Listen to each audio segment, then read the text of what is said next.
Broadcasting live from the basement of the Pentagon. This is WTF Nation Radio.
Come on out, 1965, them boys were called upon.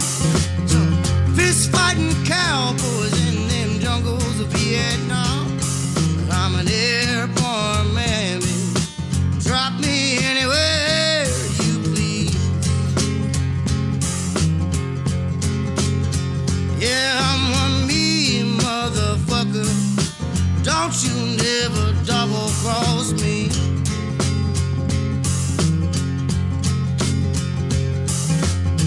19 years old, doing the bidding for Uncle Sam.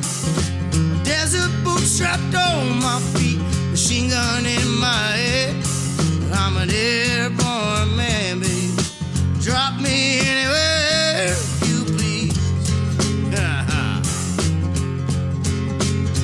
Y'all, I'm one mean motherfucker. Don't you never double cross me. Come on now.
Strapped across my vest, 800 more, and I'm gonna pluck one in your chest. I'm an airborne man, baby. Drop me anywhere you please. Y'all, I'm one mean motherfucker. Don't you never double cross me. Oh, oh, oh,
I'm a mean motherfucker. Don't you never. I'm a mean motherfucker. So don't you never double cross me.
Wear a condom.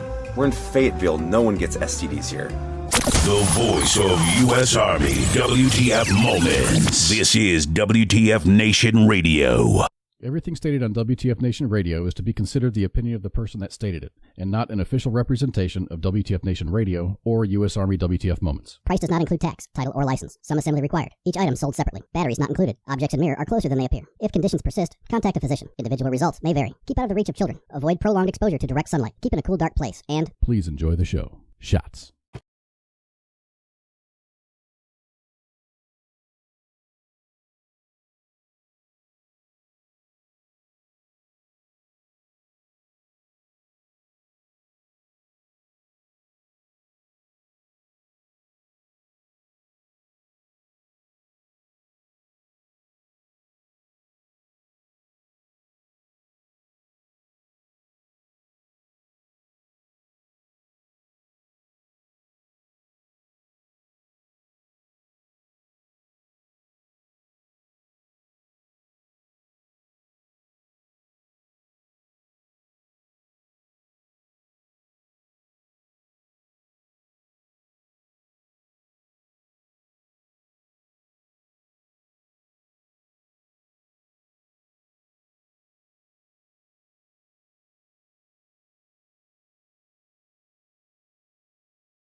We're muted. Told you. Not the beginning of our fuck ups. We were muted. That whole, I don't know, 2 minutes we just talked, 3 minutes. Yeah, we were muted because I'm dumb. I said nothing important anyway, so it's fine. That's fine. I complimented you. Nobody. It's fine. And nobody. According to what I have a sittable face. I think that's what we came up with on the sports bar the other night. So I was on with King Smith the other night. Yeah, we figured that out. So, but now we're unmuted and we're talking to people, and I do thank everybody for being here. David Cunningham, Tune Master, fucking Jeremy Daniels, Naveed. Thanks for being here. Sports Bar is already in the house. What's up, buddy? So thanks for letting me know that I was muted, and I am indeed not very smart. So,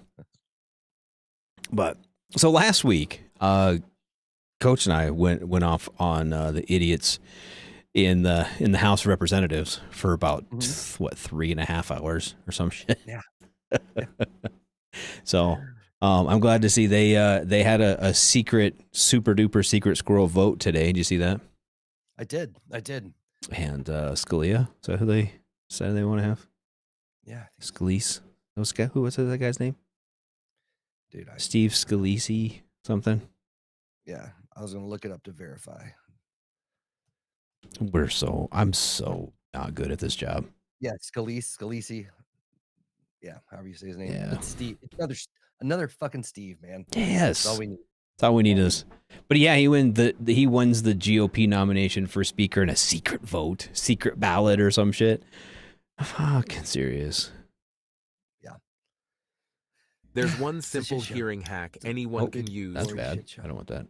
I'm just trying to figure out, like, as I open this up, and of course, there has to be an ad that pops up, because why not? Yeah, of course.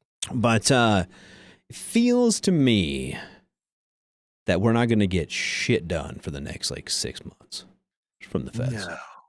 No. Which is unfortunate, because now there's events happening around the world. Yeah. I'm anxious to see if the current local, I guess I should say regional, but the domestic shit show, how that's going to start filtering in as the international shit show continues to boil over. Yes. Right. Like at some point, they're going to have to meet, right? At some point. Do you think, okay, that our idiot politicians in Washington, and I that's a very broad stroke for me because I don't really like any of them right now. If I'm honest, I don't really care for a whole lot of them up there. And it doesn't matter if they got a D or an R behind their name. I don't really care. So, Phil says hi radar and Cos Jr.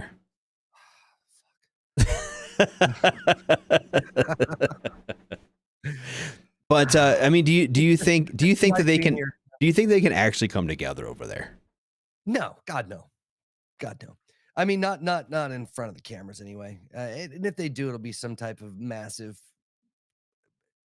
media jump, right, for some type of whatever cause. But no, I don't think we're anywhere near of anything coming together.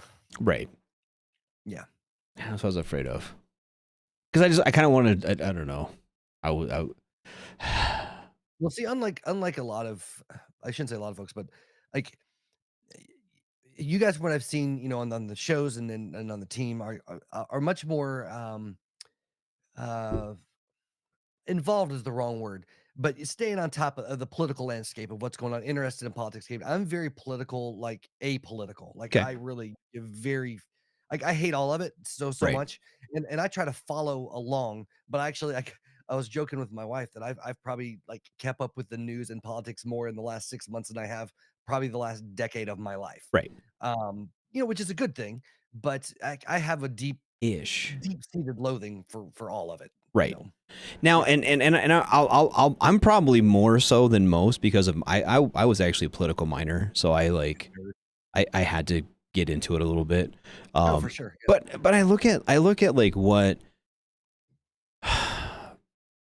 I look at kind of what I've learned and what's become of the world in the last 10 years since I went to college, and I see all this bullshit, and I think part of what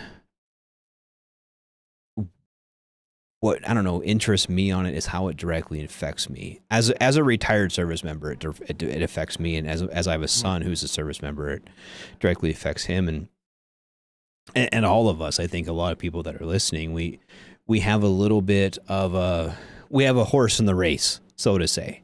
And I'm not to say which horse is better, because I don't think any of them are good. I very much have your stance where they all suck. Right. You know what I mean? But I guess it's a good study for me to watch the shenanigans, and then I can kind of make an educated decision on where my vote is going to go in the next election. Right. Because I think a lot of people are in this stance where they pay attention for like 6 months before the election, right? Yeah. Primary season a little bit, and then as they get closer to the general election, that's when they pay attention. Well, those fucking idiots will say whatever they think is going to get them elected. Yeah, 100%. Right. And so if you're like, well, man, I mean, you know, this guy's really he makes a lot of sense. What this guy says makes a lot of sense. And then if you pay attention now and you see how they actually vote on things, and the stuff the legislation they actually write, and the things that they say, it's kind of like when people get drunk, right? Mm-hmm. And then that's when they actually start telling the truth about things. Yeah. You know what I mean? That's kind of what politicians are like this time of year, right? When it's away from the election. Sure. And I like to kind of, you know, hey, remember when Bernie did this, even though you know what I mean? Even though he says this, you know, yeah, like Phil says, Trump in 2015 got me paying attention to the politickings. And I think that's true. I will say I think Trump did bring a lot of people into politics. But as I kind of went off on old D. Treasy last week, that he kind of turned into like the racist old uncle. Yeah. As time went on, like he started making some sense. And then it was like, wait a minute. And then he just went off the fucking deep end. And Joe Biden's already off the deep end, and I don't know what to do. But really, I feel like if you're gonna vote informed, like you have to pay attention, like you said, in the off season, so to speak. Mm-hmm. You know what I mean? Like, because that's when the shit happens that matters, really. Right. Like they're not, they don't have the media attention and the stage in front of them, you know, the rest of the year. Well, and I think the one thing I've noticed. Holly says, wait, people tell the truth when they're drunk. People go one way or the other, babe. People go one way or the other. I get real honest when I'm drunk, and some people get really lie when they get drunk. But I don't think anybody stays the same. Yeah, Bender Fry and 20. Fuck yeah. Make them real. I'll vote for that. Oh, CQ says 2 of his old co-hosts canoodling. Yeah. Ooh, Holly says she's legitimately wondered that. Okay. You know what? That's bad. You know what? We've beat politics for a little bit, and we'll probably swing around back to it. But let's get into this a little bit. As you're drinking a whiskey. As I'm drinking a whiskey. Right. Telling truths. Well, okay. Do you, as Massey, when you're doing this, when you have a couple drinks, right? Maybe right. 1 or 2 too many. Do you get more honest, or do you get less honest and more withdrawn? I just get less of a filter. Like okay. My filter drops off. Like I tend to. I'm a very blunt person anyway. Yes. But you have to have some tact. You learn that in the grown up world for the most part, and that filter just comes completely the fuck off. Right. Really, that's for me. So it's not so much that I maybe tell the truth or lie any more or less, but any filter that I would usually have just goes away entirely. Okay. Yeah, I get that. I'm kind of I'll buy into that. And I think there's things. I guess when I'm being more honest, I think I'm more saying what you just said, because there are things that I won't say in polite company. Right. I won't say it at work, or I won't say on here or whatever. But when I get my buddies around, have a couple 3x drinks, and I'll definitely say how I feel about somebody with a few more expletives or whatever. Or like I get a little bit more cozy on the wife or whatever, you know what I mean? Or when I was single, I'd get a lot more cozy on whomever was close to me.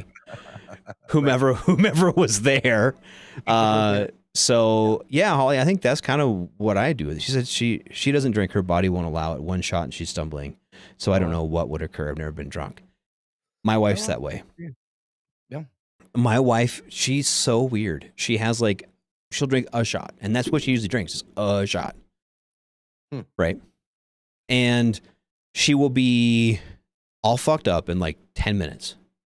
Yeah. And then she's all fucked up for about an hour. And then she's fucking stone cold sober again. That's crazy. It's so weird. Yeah. So it's almost like she has an exact hour metabolism for the shot, and then it's just. And then she's just gone. And I would like to get a breathalyzer and just test her after 2 hours, because she's right. You would never guess she's ever drank a drop in her life after she's had her 1 drink, or she can have a glass of wine, or a shot. She doesn't drink beer or anything like that, but she wants a shot of Jäg, and I say that. Yeah. And then for her birthday, everyone buys her a shot of Jäg. So I have a whole freezer full of Jägermeister, because she drinks 2 shots, 3 shots a year. That's it. Yeah. And then she gets a new bottle every year for her birthday from somebody. One of her friends will just be like, "Here, I know you like Jägermeister, so I got you this massive bottle." Okay, thanks. Great. But that's great. Yeah. Yeah. I used to drink a lot. And then I couldn't for a while. And so it's completely sober. And then I don't drink nearly as much as I used to. I usually drink if I'm doing a show, or that's really about it. Or occasionally, if I go out and grab something, whatever. But yeah, I mean, I had a problem long time ago. I shouldn't even say that long ago, but a while ago, and then was sober for a while, and then I got to where I can handle it. You can maintain a little bit, yeah. Yeah. See, and I don't know. I don't not drink, but it's so rarely. Yeah. I basically have to have my buddies. I've got two roommates from Iraq. When those 2 guys are around, I'll have a few beers. Yeah. But even anymore, I'm still the DD. I have a beer or 2 after 12 hours kind of thing, Yeah. And whatever. See, I can do beer. I still can't. I've tried my whole life to like beer, and I can't. I drink whiskey, and that's about it. I cannot do beer. It kills me. I've never been good at mixed drinks, because I can have 1 or 2 that are like a rum and Coke, and then they all become gradually more rum and less Coke. Right. And that doesn't work for me, and then I just get all kinds of messed up. Holly said she can smoke all day, and you never know. I know a lot of people like that. You see, I can't smoke at all. Weed at all, none. Really? I get the worst migraines instantly. I get the worst headache. No matter the strain. I've tried so many different kinds. Nope. See, and I was hoping. So I work for the county government, right?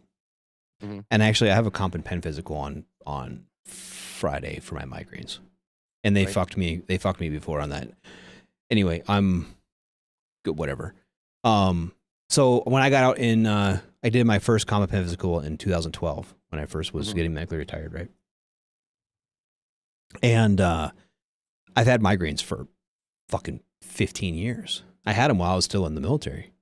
Yeah. And they were like, yeah, you know, this, that, and the other. Blah. Basically, here's your shit. And they turned me down for migraines. I was like, I fucking have migraines, dude. Yeah. And then one of my buddies was like, well, you probably didn't do too good in the physical. Just don't worry about it. You know, that happens. You know, they have to be debilitating. I'm like, well, I get them and I got to go lay down for a couple of hours, but I'm fine. Well, over the years, I've gotten worse. And I started looking at, we got a new VSO in a couple of years ago, and he starts looking through my shit. And he's like, dude, you got turned down for it because they put in the wrong code. They gave the four-digit diagnostic code. It was like one off or something.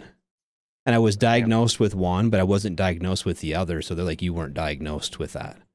Yeah. And so like, I should have been like 50% rated for migraines for the last fucking 13 years or whatever. Yeah. And they never did it. So now I'm going back and seeing if I can get it. She said Emitrex worked for her migraines. Okay. Oh, Pop Culture War said, let me know when it's my turn to complain about my injuries. I don't know, buddy. Sorry about it. Yeah, right? We're not having a dick measuring contest here. We're having a finger counting contest. Yeah. There should be some tampons, buddy. Yeah. Sorry about it. Yeah. Anyway, so since he wasn't on last night, we should talk about Loki season 2. How about we do that? Since he didn't do anything about it. Oh, yeah. Yeah. I haven't watched any of it yet, but we can talk about it. I'll talk shit about it all day. Oh, you haven't watched it yet? I hate me some Disney Plus. Did you watch the first Loki show? About half of it, yeah. Okay. Why did you stop? Let me ask you, why did you stop? Why did you stop watching it? I just lost interest. It got boring to me. Loki did. Loki did. Okay. Yeah. Huh. I don't know, man. I have this weird, like, and CQ is giving me shit last time on the show because I talk mad shit about the Disney Plus Marvel shows. Like, most of them just infuriate me to no end. And I think, and I've given it some thought as to why. Okay. And I think it's because they go too long. Okay. For me, like, a movie is the perfect format for a comic book representation. Okay. Right, of a comic book story. Yeah. 2 hours. Stories told, you know, you can get a lot of stuff in. Maybe some series could go longer, but when you have like a television series and you're having to write content and have it, you know, be so long and be serialized and have a storyline, I get bored. I get lost with it. I'm like, you could have done all of this shit in, like, you could have had 3 really long episodes, you know, like done it BBC style and been done with this. So I don't know. That's my general thing. I get really bored very quickly with the Marvel shows for the most part. See, and I could agree with that. But I think Loki was different. Like, I think like the whatever Moon by Midnight or whatever, all those other they were kind of shitty. I liked Hawkeye, but you're right. They kind of got drawn out a little bit. WandaVision was really good. I really liked WandaVision. Right. And Loki, I liked Falcon and Winter Soldier. That was really good. Or Captain America, Winter Soldier, wherever they changed that to at the end of it. But I really, really like Loki for this reason. It sure seemed like each episode was like a small movie that went into a bigger show. Does that make sense? Okay. Yeah, that makes sense. Like the way it seemed like with the other ones, as they kind of got a little bit later, and What If was this way too, where each one was like a miniature movie. It had it. What If? Actually, yep. Yeah. And I kind of felt like Loki was the same way. They each episode had like a different storyline that it started and built and completed. And then it got to the end and then they all fit together. I think is kind of how Loki was for me. And that's why I could stay into it. And that's why I was excited for season 2 to come out, I think. Okay. Where some of the other ones I've been like you said, you just kind of like, you're like, yeah, you could wrap this shit up. Right. But I think it is nice for some kind of deeper character development, like in Falcon and Winter Soldier, where they were able to actually kind of build those characters a little bit. They've been kind of secondary characters and they were able to kind of build them up into something better. Right. But how hard is it to put 17 minutes of good content into a 30-minute show with commercials? Evidently, it's very difficult. That would be tough, yes. Yeah. I haven't watched anything on real TV in years. Oh, yeah? No. Yeah, I don't think I have either. I don't think other than like traveling in a hotel, if I forget the Fire Stick or something like that, I've watched some late night Shark Tank, on CSNBC marathons. That's other than that type of thing. But I don't know, man. Like, and I feel like too, like I really really liked at least the first few seasons and most of like the Marvel shows on Netflix when Netflix spit them out. Okay. Punisher, Yep. and all that stuff. Yep. At least the first part, the first season, Jessica Jones, second season, anyway. But I like them grittier, and I think that's the other thing about the Disney Plus Marvel shows is they're so, they feel so much lighter and Disney-esque. Okay. If that makes sense. And kind of sanitized a little bit. Yeah, sanitized. That might be a bit. And I know that not all the comics that exist out there and all the Marvel storylines are dark and gritty or whatever. I just prefer those. And I think when they started popping up on Disney Plus, Disney Plus, I guess I had higher expectations, maybe too, in my mind, like thinking about the Netflix series and when they announced all these others, and it was just so, like, I don't know. They haven't done anything for me. I've enjoyed some of them. Like my wife loved the She-Hulk series. I watched that, and then some looks of others, and they haven't been bad. I just haven't been enthralled. I haven't jumped on the bandwagon for being a big fans of the shows. Right. I think they're good filler. I think they're really good filler, and I think what I don't hate that they're introducing new characters through this and kind of giving you a chance to get a little bit like with Hawkeye, for example, or She-Hulk. I think She-Hulk 2 was a little bit long. They could have, I don't know. It was so weird. And I felt like it was a very cheap representation too. I was not a fan of some, I felt like the CGI was kind of shitty. But then again, it was a TV show and it was kind of whatever. And the content. Well, heavy on Deadpool vibes too. Like it was very weird how they did it. Yeah. Yep. But it wasn't as good as Deadpool. No, God, no. So it was kind of like, it was like the great value version of Deadpool, kind of. And I think the other thing about those, and this is just from this is completely stupid and not intentional, but with my brain, it's just like, I feel like that I have to watch them if I'm going to keep up with what's going on in the MCU movies wise. And I feel like if I don't watch, so I feel like this weird pressure that makes me go like, well, fuck you, Disney. I'm not watching any of this shit. Right. I think watch it. I wonder with that too, because we haven't really a lot of the Marvels or whatever coming out is really going to be the first one where they've brought in a Disney Plus character into the cinematic part, right? Right. Yeah. So I think that's going to be, and actually I didn't watch all of whatever the Marvel one was. Miss Marvel. Like I didn't watch all of that one. So maybe I should finish watching that. I do. And see, I do like, I don't want to have to watch the movie. Right. But I feel like I should. But I don't feel like I should have to. Yeah, like it almost should be the opposite. Like if you watch the movie first, like, oh, that person's cool. Like, oh, I want to know more about their backstory. So here's kind of like but see, okay. But I think I think Disney did this right though, because look at all the people, like if you get on YouTube, there's 300 assholes just like you and me that have some opinion on it, and they get millions of views. Yeah. Some of like Screen Crush and shit get fucking 2 million views each fucking video. The guy, he puts out like 3 crap videos a day and gets like 2 million views on each one. Dude's raking in cash from doing basically what we just did for free. So, I mean, but there's enough interest in that. Enough people do want to know kind of the and this is where CQ and I were always, well, you guys are really stepping on my shtick. Well, you should have fucking been here, buddy. Call in or something. Sorry about it. I don't know what to tell you. You maybe should have had a show last night. No, I'm just kidding. We're filling time before we have to talk about Israel and stuff, dude. Just give me a minute. But I do think that. I think that, he really enjoys the canon on stuff, right? He really gets into like you're talking about like the comics and how the comics blend into and meld into everything. I like good content, and I don't really care what it's about. Like to me, like Deadpool, for example. I like Deadpool, fine. You could throw Deadpool into the middle of fucking Loki, and I think it'd be hilarious because Deadpool's funny to me. Right. It doesn't need to have anything to do with canon. It doesn't have to do anything with anything. I think he's a good character. I like those movies. You could throw all kinds of bullshit together as long as it comes out good. I like it. Yeah. You know what I mean? And where someone like CQ would be very like, I don't know. Well, that's not how it's supposed to be. Right. It's still good, or it sucks. Like, I know that Hawkeye, for example, really followed one of the arcs of the comics, right? Well, I didn't think it was that great. Yeah. It was okay, but it wasn't that great. I don't give a shit if they could have went line from the comics. It's not a comic.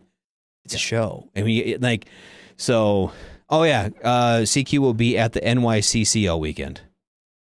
So, nice. Good for you, buddy. I wish I was going to something fun like that. I have a wedding on Saturday. I didn't get an invite to. Yeah, he gives out all the cons. Right. Now, I think too for me is I'm a very lazy consumer. Yes. And it feels inconvenient to me to have to watch the type of content I like in more than one place. That makes sense. And I think that's part of the chip on my shoulder. I'm like, I shouldn't have to go to 2 different places to watch the things I like. Just make it all movies or make it all shows. One of the two. Okay. Pick a lane. Yeah, I get that. I can buy that. I can buy that. Like I'm having to spend, however much for the movie to watch it when it comes out or rent it or whatever the hell else. And then I'm also having to subscribe to Disney Plus to watch the rest of this bullshit. Like this is way too much. Right. I have no desire to pay fucking Disney Plus money. Yeah. Like I think I would have less of an issue with it if all of the movies, as soon as they were released, came out with they could have a Disney Plus premium subscription, and like the movies would simultaneously release theaters and Disney Plus if you're a premium subscriber, and you could have all of it in one place. I would be a lot more apt to watch the shows. See, and I said something like that, and CQ's like, you can't do that because they make so much money in the theaters and everything. And I was like, man, but still, like when they did Black Widow, when they did the Black Widow movie, and you could buy it like that day or like the next day or some shit. I was like, fuck yeah, dude. And it was still pretty COVID-y and shit. But I just didn't want to fucking go to the theater. I paid like 30 some bucks to watch it at home or some shit. Because I just didn't want to fucking, and I would.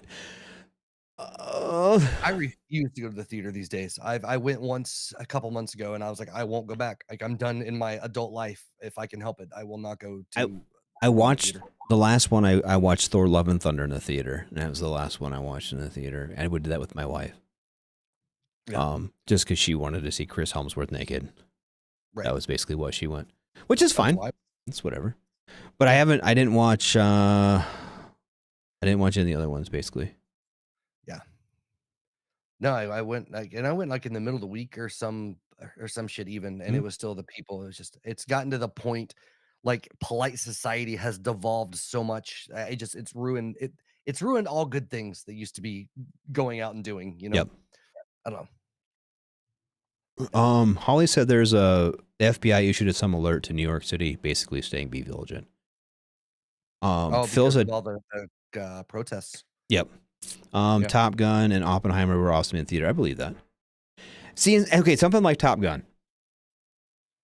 Like, right. I think that if you have a good surround sound system and all the things and I think that you could maybe recreate that in your house, but something like Top Gun, you really do have to watch in a theater. I do agree with that. IMAX theater, like the experience of the movie itself is so much better. Absolutely. But I just can't go and spend $100 on tickets and drinks to just have it ruined by a couple of dickholes, they're talking on their fucking speakerphone through the whole movie. Yeah. Can't handle it. See, that doesn't happen around here as much. So I guess that's something I'm from BFE, so I don't have to worry about that as much. But I didn't see, you know what? I still haven't seen the new Top Gun movie. It's so good. Is it? It's good. I don't want to like it. I didn't want to like it either, but I did. But the thing is, I also don't have any, I don't wax poetic for the original. Like, it's awesome for what it was, but it's still not I just, certain movies, especially like Jerry Bruckheimer movies, you know what they're going to be. They have a feel to them, and it met all the expectations. Like, it checked all the boxes for a great Top Gun movie. Yeah, I'll put it that way. Okay, I get that. Yeah, I think that I like Tom Cruise so much sometimes. I fucking hate Tom Cruise. Yeah, I should go watch it. I mean, because it's on like Amazon Prime or some shit now, right? Yeah. I should watch it. I mean, Tom Cruise is my favorite sci-fi movie of all time, which is that Edge of Tomorrow, The Live Die Repeat. Oh yeah. Yep. Yeah, my favorite sci-fis. Anyway. Yeah. Phil says I'd tear up at parts. I might. I don't know. I'm not very much of a tear upper. I might. Who knows? I should watch. Maybe I'll put that on my to watch list. I've kind of just watch it next week on the show. Just live watch it. Commentary. I told CQ we should do that. Have like a Mystery Science Theater 3000. You ever watch that show? Yeah. We should do that, where we just heckle the fucking movie the whole time. But he was like, "Well, copyright, whatever, whatever." Yeah. So anyway, but okay, so we'll get back to the. This is something that I don't know. I feel badly that I didn't get a chance to listen to your guys' show on Monday, because I really wanted to, and I knew that ICE is very vested in the Israeli conflict, and so I am to an extent, but I'm still more vested in Ukraine, but I think it's, I don't know.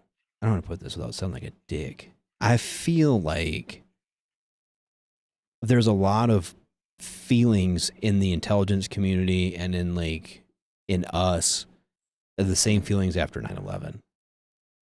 Like, this was not an isolated thing. There's a lot of training and planning and everything that went into this attack. Like, what's next? What's the next thing? Where's the next, are we up for another 9/11? Are we up for another,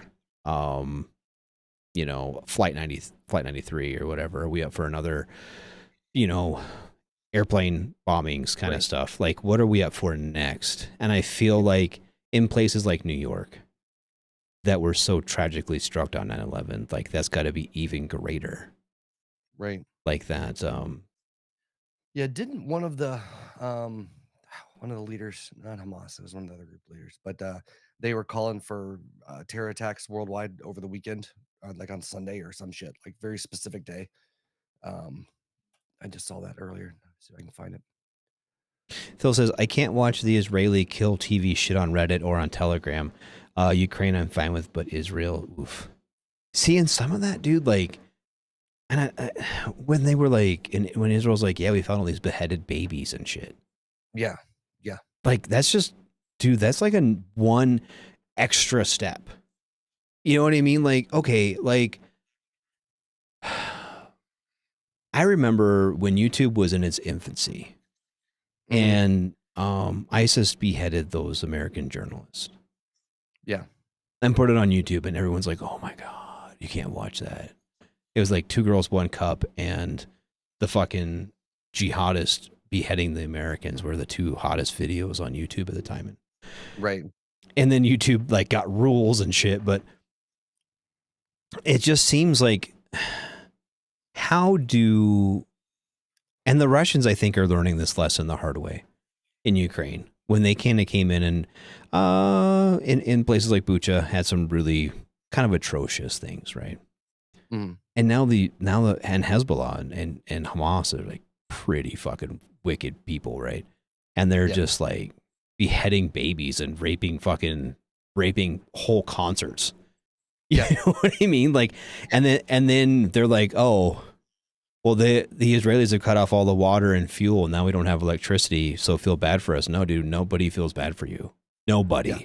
Even Egypt's like, nah, man, nah, bruh, you're on your own. Yeah. Like, and I can't help but wonder with this too. Like, it seems like you said, the scale and the planning that had to go on with that, with the attacks.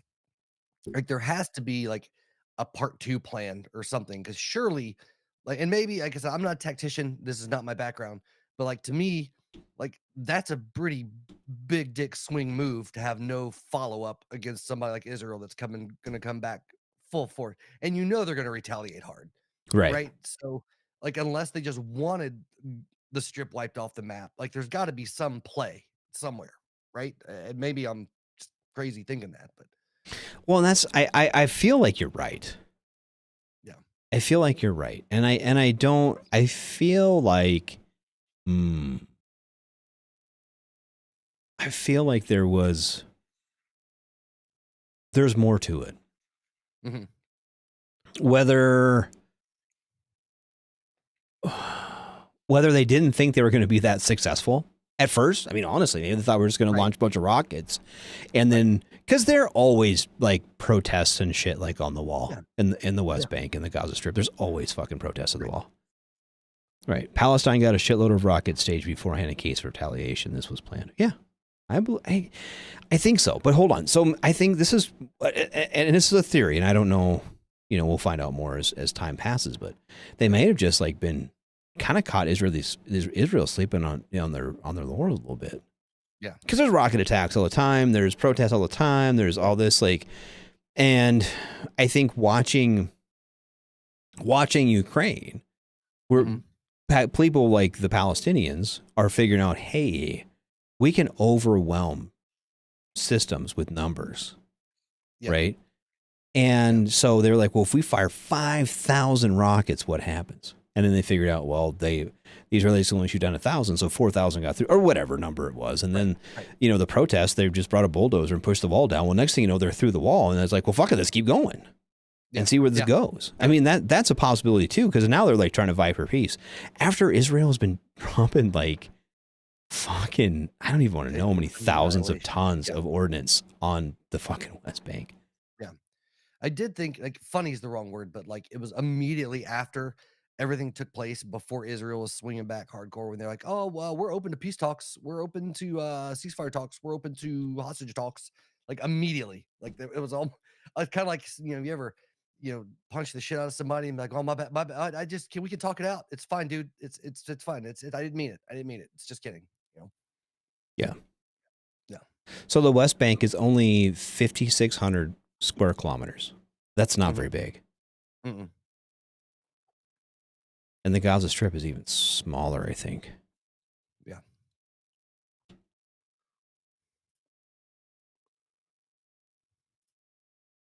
The Gaza Strip is only 141 square miles. It's 25 miles long and between 6 and 12 kilometers, 3.7 to 7.5 miles wide. Total area of 141 square miles. And I'm willing to bet that they've dropped over 14,000 pounds of ordnance on there already. Yeah. Oh, yeah. So that's enough to put like 10 pounds on every square mile. Yeah. So they've probably hit 141,000 pounds of ordnance. Right. You know what I mean? That's enough for 1,000-pound bomb every square mile. That's a lot. Yeah. And that's they just keep right on hitting it. They're hitting it like nonstop. That place is going to be fucking nothing. No, nothing left. I imagine planning just annihilating the strip. Just leveling the whole thing, making an example. Yeah. Hell, one of the heads of state, one of the Israeli heads of state, was like, "Oh, we should just nuke them." Like they threw the word out, man. Like straight up. I mean, I don't think any of the leadership and any of those guys are planning any of that. But one of the state leaders was like, "Yeah, we should just fucking nuke the shit out of them." Right. Yeah. I don't even get like.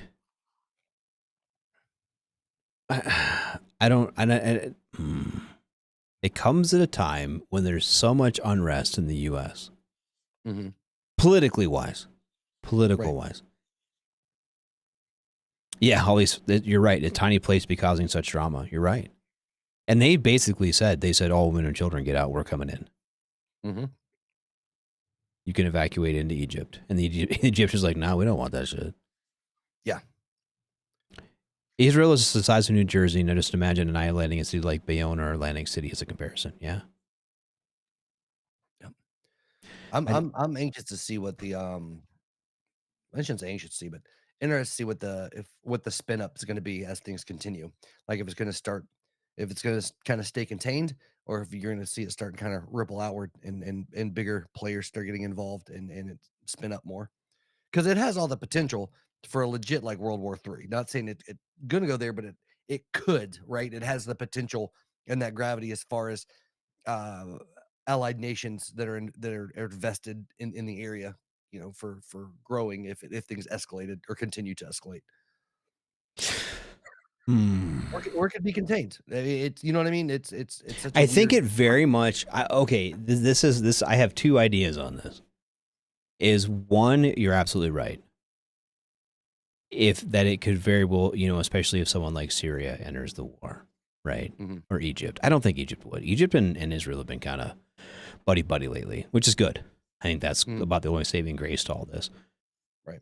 But I really feel like after the Arab Spring, a lot of these big Arabic nations have kind of tried to distance themselves from the Islamic terrorists. Yes. And so I feel like there may be a lot of terror groups akin to ISIS, you know, kind of coming in of the young disenfranchised. Because that's what, you know, when we were in Iraq, we didn't fight Iraqis. We fought Jordanians and Syrians and Saudis and whoever else could grab a rifle and come to Iraq, right? They didn't, it wasn't Iraqi people. They just wanted to be left the fuck alone. And I think these people, the Palestinians, are the same way. They just want to fucking live their lives and go to work and do whatever. And they want a peaceful existence like most people. Right. It's the militants. That's an example. I know the Saudis have been having problems with them and the Yemenis. And so I really think that this could be kind of the turn from the big governments turning away from groups like Hamas or ISIS or, you know, the militant groups that are really kind of set on this jihad that most of the world really, even there, wants to avoid. Right. So I think that's why it's not as big a deal as you know, blowing up. Now, do I think that somebody like us or Israel or Saudi Arabia could bomb Iran? Absolutely. Yeah.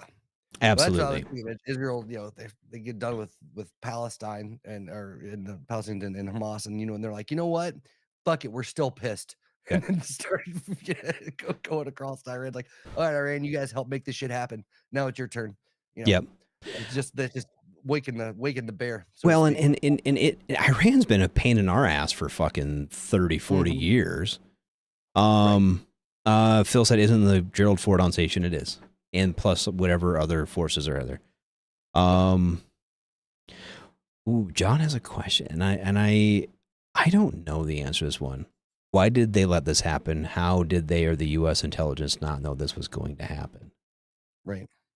And that's something that, how do you know? Right. You know, I mean, I'd put money. Somebody knew. Somebody knew. Well, absolutely. But I mean, is it kind of like, you know, when we look back at like Pearl Harbor and there was like these fucking privates that were running a radar station that saw the planes coming in and nobody fucking listened to them. If there's, but like I said, there's always rumors and protests and attacks coming out of the Gaza Strip and the West Bank by these radical groups. Like, so if you're like, well, they're going to attack again. Well, it's like the boy who cries wolf kind of. Yeah. And eventually they do. Maybe that's kind of part of the problem. I don't know. Yeah. Holly said there's 2 Russian planes flying around the Gerald Ford. I don't think Russia wants none of that. No. I think Russia's getting their shit pushed in enough by Ukraine. They don't want none of that. Because you notice, like, remember when they took that Predator drone down like about 6 months ago? Mm-hmm. I really like after they did that, and I think there was some backdoor shit that went between us and the Russians that were like, hey, you keep fucking around, you're going to find out. Right. Because they quit fucking around. And then we came to find out that Russian plane fired on that British rivet joint. And then nobody said shit about it. Kind of, there was some backdoor shit there too. I think that they were Ginsu knife missiles in order, maybe. So now, go ahead. No, you go ahead. No. I was just throwing a tinfoil head on here for a second. I'm not a huge conspiracy. I'm more or less, when I hear conspiracy theories, I'm always in thought of like, it wouldn't surprise me, but I don't necessarily buy into it. You know what I mean? Like, depending on what it is, I'm like, I could see that. Okay, sure. But I don't know. I feel like a lot of times on this scale, and this is just my own personal opinion, like, do you think that people did know and just for whatever reason, for whatever interests, just allowed it to happen? Possibly.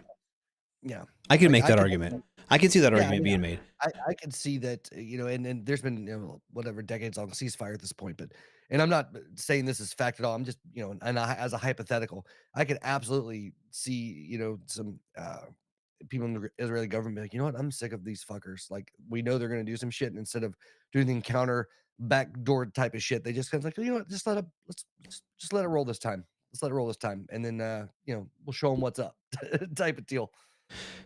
Yeah, like they disregard the warnings, and I because Israel's been getting some shit a year or so about like their kind of treatment at the border of some of the Palestinians and stuff. So, I mean, that's possible too.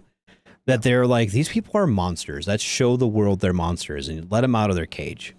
Yeah. And they let them. And whoa. I'm not even trying to say that all the Palestinians are monsters. That's not what I'm saying. I'm not saying that. I'm saying that groups like Hamas and all of them, the radical Islamic terrorists, the same people who we've been fighting for fucking 30 years are an issue.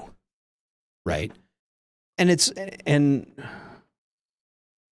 I think maybe that's not a bad conspiracy theory. Yeah, like Phil said, we'll take an L, then use it as a reason to fuck them up. Absolutely. Yeah. Pound for pound, Israel is one of the strongest militaries in the world. Oh, 100%. Yeah. They don't necessarily have the projection of power that someone like the United States does, or even like the Brits. They're tough as fuck, though. Mm-hmm. And they don't fuck around. Yeah. And their tanks and armored vehicles are made to fight in urban environments, unlike the rest of ours. And they don't give a fuck, dude. That's what I was going to say. I think a lot of the people that are anti, Israel, a lot of times is they go back and they point at some of the tactics Israel's used over the years. And that's my thing. Like, I'm not a blind, like, oh, Israel's, whatever. There's no religious aspect to it at all. Cause I mean, they absolutely over the years have used some beyond questionable tactics and retaliation for the things that they've done. But they look at it as well, shit, they're fighting dirty. We'll fight dirty. Like you said, they don't give a fuck. I'm going to do what we need to do to make sure that this gets taken care of type of shit. And so like, not say what you want about that side of it, but I understand why some people are like, well, Israel does this shit too. I was like, yeah, but it's usually with a different motivation than coming from Hamas, but whatever. Holly said they should be able to handle their own. I agree with that 100%. And Phil said they're at war 365, 7 days a week, 24 hours a day. Absolutely. True. Now, I think our battle group, the Ford battle group being stationed not too far away, I wonder, now they say that they are there in case we need to withdraw American citizens and everything else. And I tend to think that's true. Right. Because we would not, honestly, even if we put boots on the ground, in Israel right now, there's no room for us. The Israelis have more than enough troops to take care of that, right? Yeah. They don't need. There's nothing that we could do for them that they couldn't do themselves. Right. I feel like we're more of a deterrent for others, possibly being there. But I also wonder what others like. I don't see any other countries chomping at the bit to get involved in this, short of like Israel or short of Iran. Right. Didn't Toshi, I don't know if you're Palestine or Israel either. I don't know who you're talking about there. I don't know what that question is directed to. Yeah, I mean, didn't Israel just fire a bunch of shit in Lebanon too earlier today? Fuck yeah, they're shit up over there. Yeah, I don't know what's going on with all that. I feel like they're kind of a porcupine with their quills out right now. Yeah, that's what I'm saying. Yeah, like the dude at the bar that just wants to fight at this point because somebody, Well, I think they're just going around. I think they're like a fucking Navy SEAL in a cage, just getting poked at. Yeah, and they don't know where to fight back. I think that's kind of where their thing is, and I don't know. I don't know. Yeah, but I think if the war does get expanded, it might be Israel doing it. Yeah, Israel bombing something like because they threatened Assad in Syria, and this is where it becomes a bigger political picture a little bit because we have troops in Syria, the Russians have troops in Syria, right, and then Assad has troops in Syria. Like, and Assad is very much a puppet of Putin. Let's get that fucking out of the way right now. Assad would not be there if it wasn't for Vladimir Putin, and Vladimir Putin has made that very well known to him. And he's just like Lukashenko. He's going to do whatever the fuck Putin tells him to do. Right. So that to me makes it sound like if anything happens from Syria towards Iran, that is on Russia. Right. Or Syria towards Israel. Sorry. Yeah. So yeah, there are SEALs on the ship, 100%. Yeah, they're there for SEAL work, And if there is some hostages, American hostages, and there's been reports there's been some American hostages, and I haven't heard for sure. There's been so many different numbers thrown out. There might be 20, there might be 1,000. Who the fuck knows? Somebody knows. Somebody who pays paid more than me knows. Yeah. So I don't know. As far as that goes. Yeah. But okay, when we look at it, I think if there's a bigger broadening of this, I think Israel will start it. But I don't think, I think there's probably enough channels open between the United States and the rest of the world and in Israel saying, you know what, if you want to take care of business on your own, within your own borders, you do it. But you're not bombing Israel, or you're not bombing Iran, you're not bombing Syria, you're fucking taking care of your shit. Now, the Syrians start putting a bunch of fucking rockets and missiles into Lebanon. I don't know, Lebanon. Wild card, man. It's a wild card. It is, but I still feel like they don't want to get involved. Yeah. They don't want to get involved. The only time in all of the wars between all of the Arab countries and Israel, the only time they've really been successful against Israel is when they've all teamed up and done a coordinated attack. All of them. Israel, Lebanon, Syria, and Jordan v. Israel. That's the only time they've been successful. Which is crazy if you think about it, going size comparisons and whatnot. I mean, it's just another testament to the Israeli army. Right. Or Israeli military, I should say. Now, I thought it was very strange on Monday when, like, my feed on Facebook and TikTok and everything else was usually, because Monday was Columbus Day / Indigenous Peoples Day / Native American Day, whatever your term for it is. And stolen land pops up a lot generally during Columbus Day, especially around here. There's a lot of Native American tribes and reservations here, and stolen land comes up a lot in South Dakota when it comes to those things, which is fine. I agree with that. But every time it was like hashtag stolen land, it was talking about the Israelis. There was a lot of disinformation campaigns on that stolen land / Israel.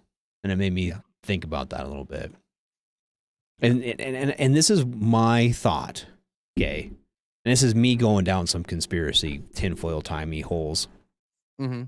That whenever you start seeing a lot of stuff like that on social media, whether it be TikTok or Facebook or Twitter or you name the social media platform, when you start seeing a bunch of stuff like that, it's the Russians. They're kind of known for their little troll farms and shit with that. Yeah. And they're very good at it. They are. Very good at it. Which makes me wonder sometimes, like,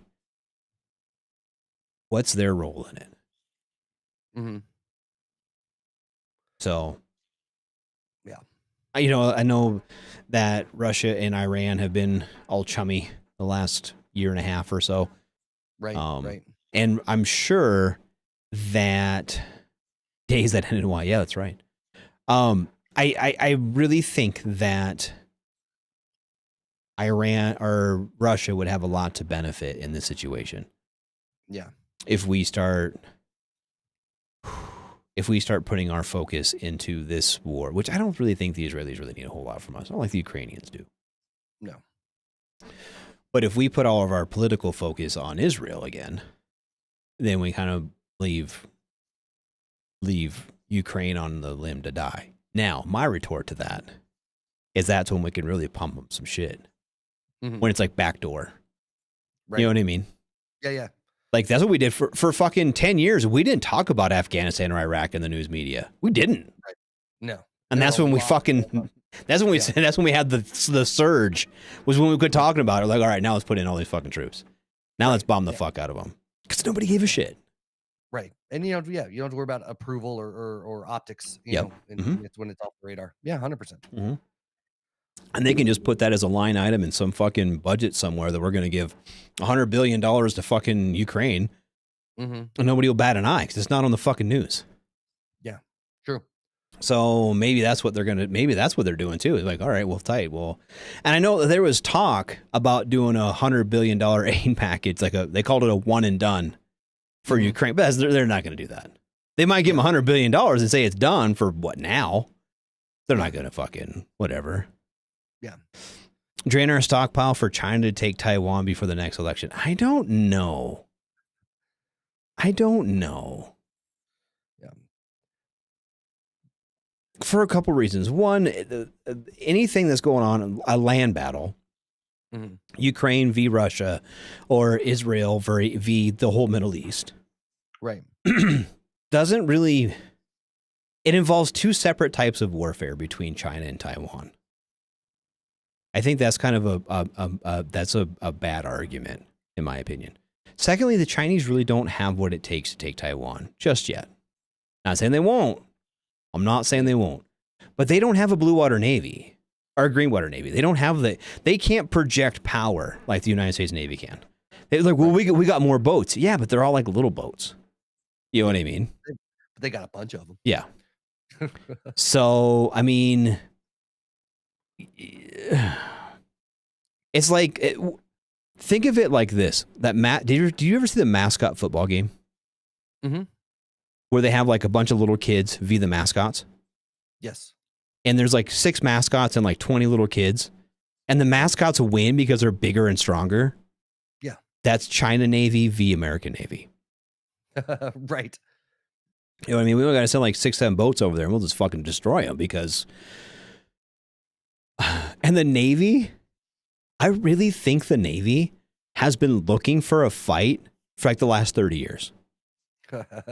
You know what I mean? Since like 91. Yeah.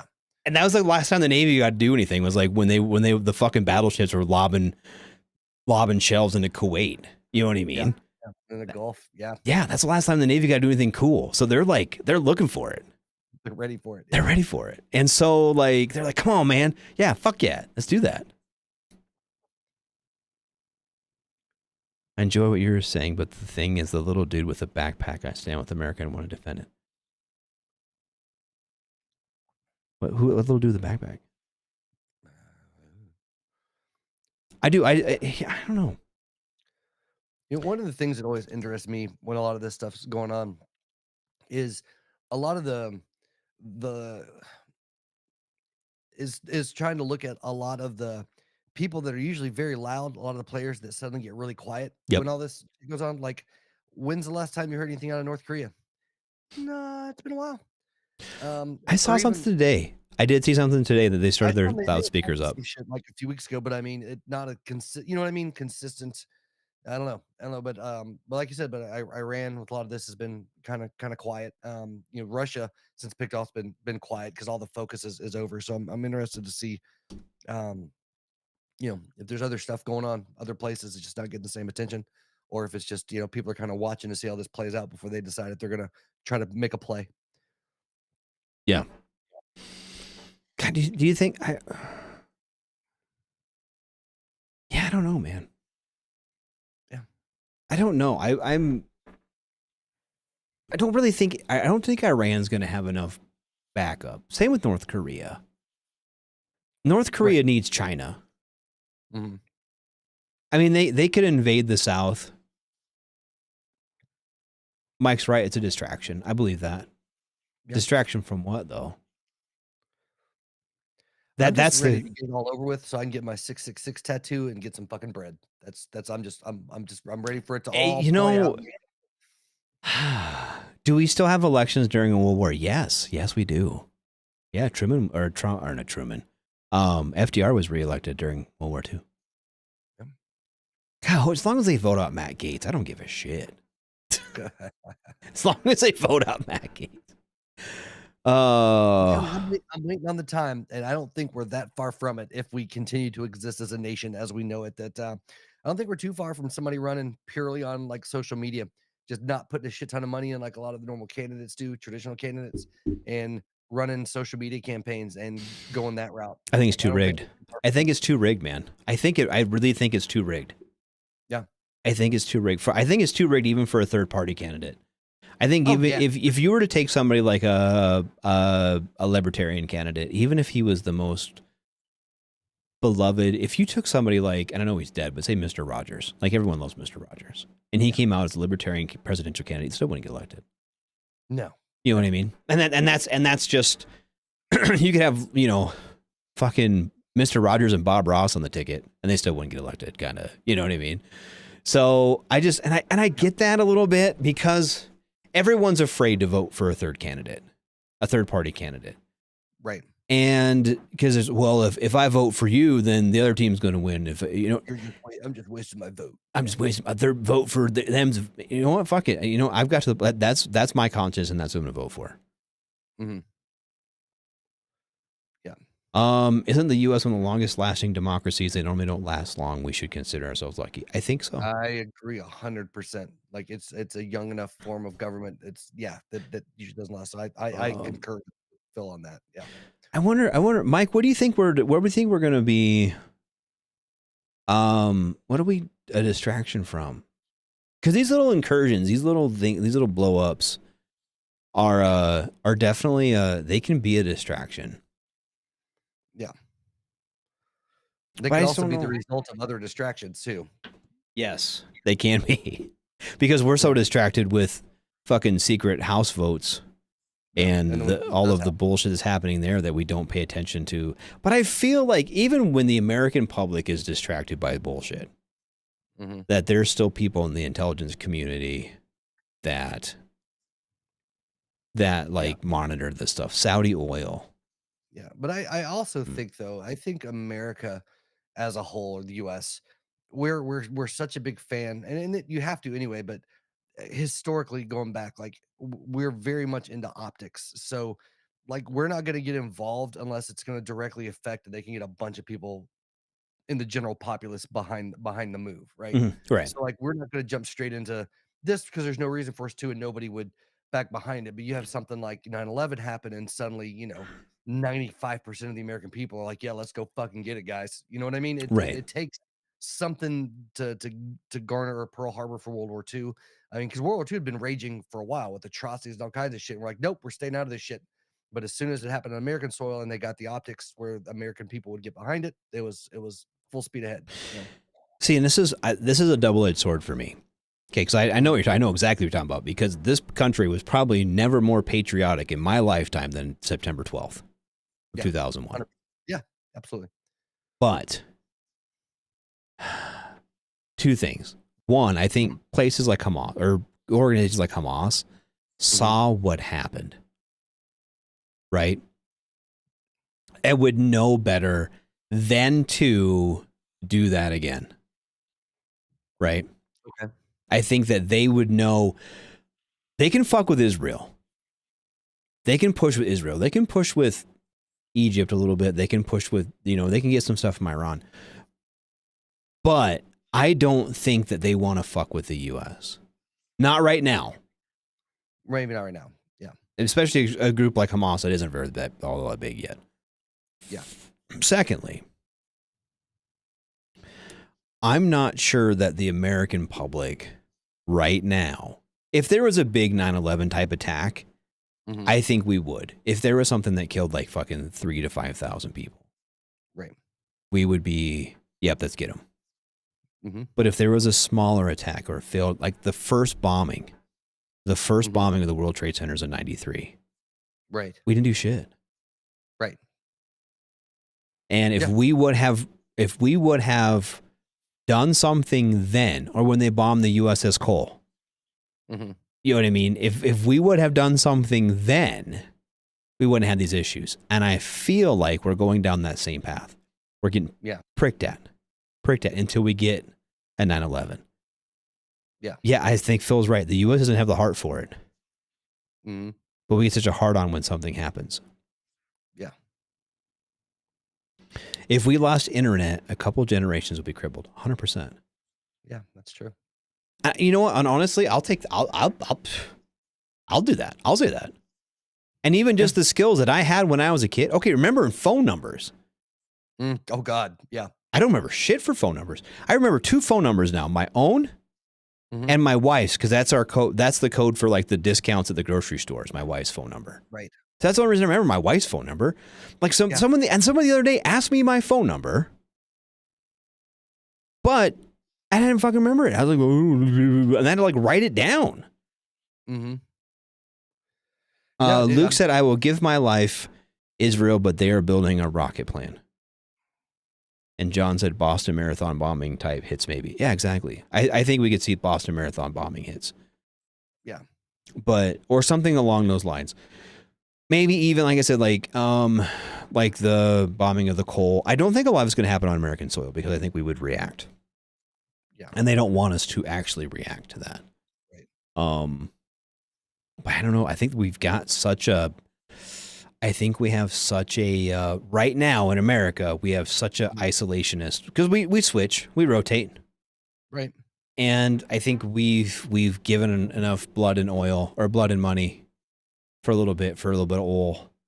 And we found oil in North Dakota. So like, yeah, we don't need to go over there and do that. A little bit of oil, a little bit of opium. We're good for a little while. We're good for now. Yeah. We can get all the fentanyl we want from the Mexicans. We don't need to call it Afghanistan to get it. But I mean, like, but in all seriousness, we the American public is kind of recoiled and we're back in an isolationist posture, and we don't, like someone said earlier, the Israelis can handle it, and they absolutely can. Why do we need to get involved in it? Yeah, we need to. I feel like too where we're at societally and everything. I feel like the pocket of people of whatever demographics would support any type of American action is shrinking over time. I feel like it's becoming more young people coming up are more and more so anti violence of any kind, anti controversy of any kind, anti, if it's all of that shit combines to make it to where like, well, they probably had a good reason for doing what they're doing, so we just need to blah blah blah. And I think that let's go fuck them up. I think that group is slowly fading and dying off, and I see that moving forward more and more. That's possibly. Yeah. I'm gonna say this: in the last since COVID ended, and the war in Ukraine has begun. And I have kids in high school and college. Right. Okay. I think that some of that, quote unquote snowflake culture, all that stuff, the real rise of the LGBT community and call me by my pronouns and all that. I think part of that has been kind of adopted into American psyche already. But I think part of it has gotten some backlash, and so they've backed off a little bit. Yeah, there has been pushback, absolutely. And I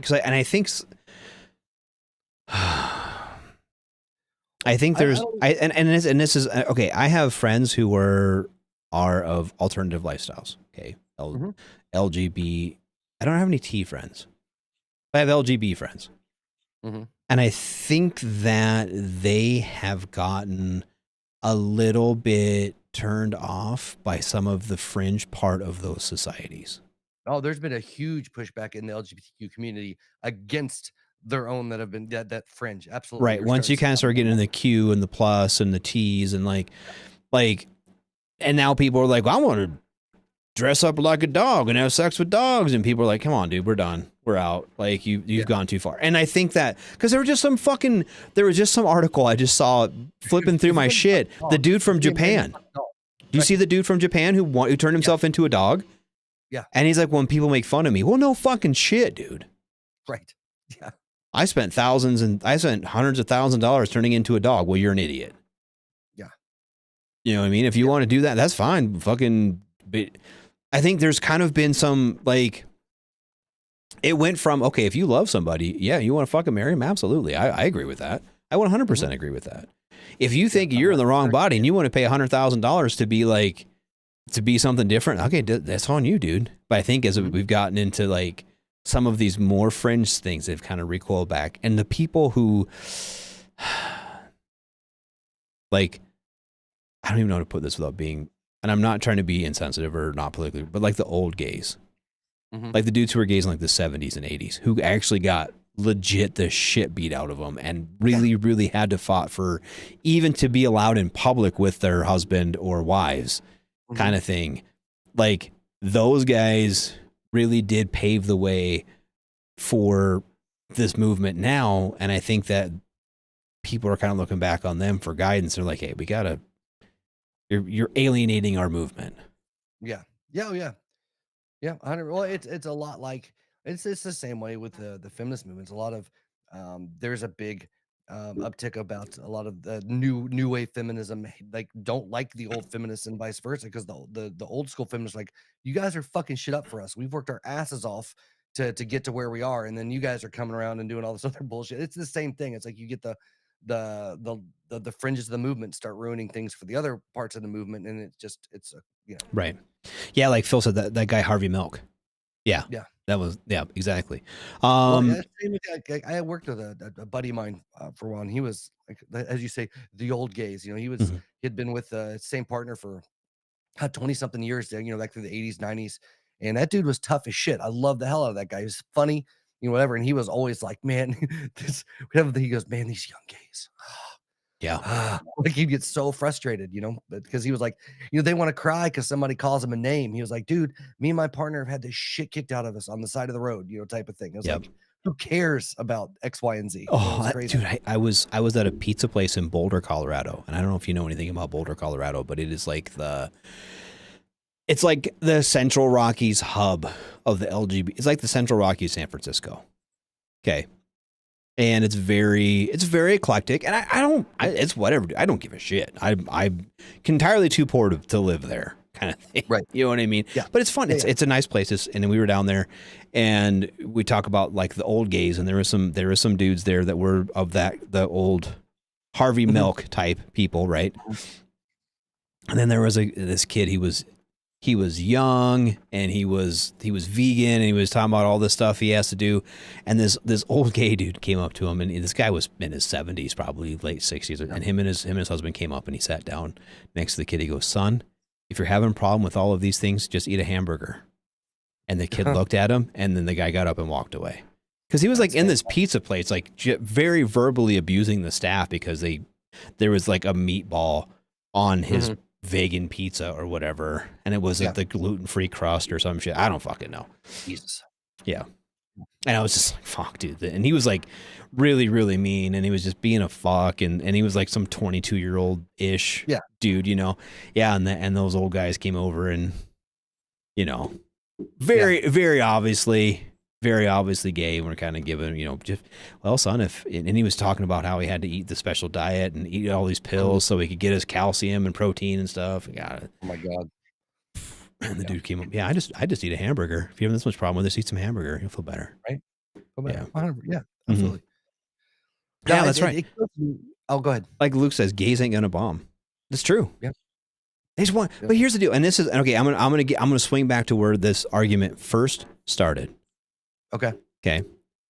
Most people, whether you're gay or straight or Arab or Israeli or Palestinian or American or Russian or Ukrainian or whatever, name the fucking background, the majority of the population just wants to fucking love who they want to love, go to work, send their kids to school, and fucking be done at the end of the day. That's what they want.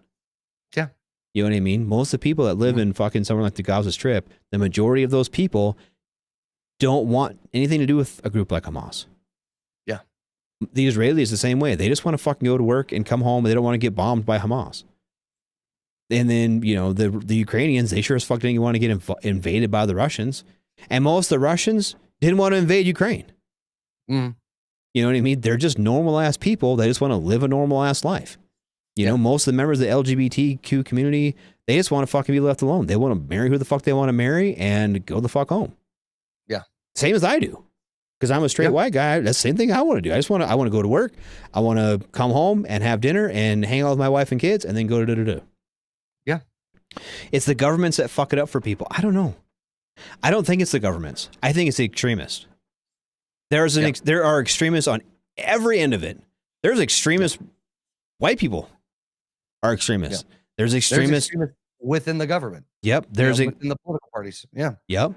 There are extremists, and this Arab Israeli situation. There are extremists like Hamas, and then there are extremists on the Israeli side who are like, they're just fucking dogs. Do what you want. That's not how you go fight a fucking war either, right? You forgot to include the Navy. They're crazy as shit. Yeah, they're fucking crazy as fuck. But what I'm saying is, like, there's extremists in every fucking group. There's extremists in Ukraine that fucking, there's that Azov battalion that fucking wants to hang all the Russians. And then there's the extreme Russians, the Wagners and shit that are fucking raping kids and women in Bucha. And then there's crazy Hamas people that are beheading infants. Yeah. They storm a nursery and they behead all the babies. Well, fuck, dude. Yeah. But okay, Luke, wipe the radicals out. How do we do that though? How do you, and what, okay. Maybe say I get on here and spot off something that's a little bit on the radical end, right? And then someone comes to my door with a fucking machete, gonna cut my head off. Well, maybe I'm gonna fucking change my tune. You know what I mean? Right. Or I see all my buddies get 1,000-pound JDAMs dropped on their apartment buildings. Maybe I'm gonna fucking shut my mouth and be like, oh, these guys are idiots. I don't want nothing to do with them. Yeah. You know what I mean? Mm-hmm. So it's not simple. I mean, I don't think we need to go out there and just fucking bomb the shit out of the Gaza Strip. I don't think we should bomb the shit out of the Palestinians. Like I said, I think there needs to be, but this is where it comes into like the realm of things, right? Mm-hmm. You as a group, if you are a group, we'll go back to the Palestinians. Okay. People that live in the Gaza Strip right now. Okay. They need to get together and be like, those guys are fucking assholes.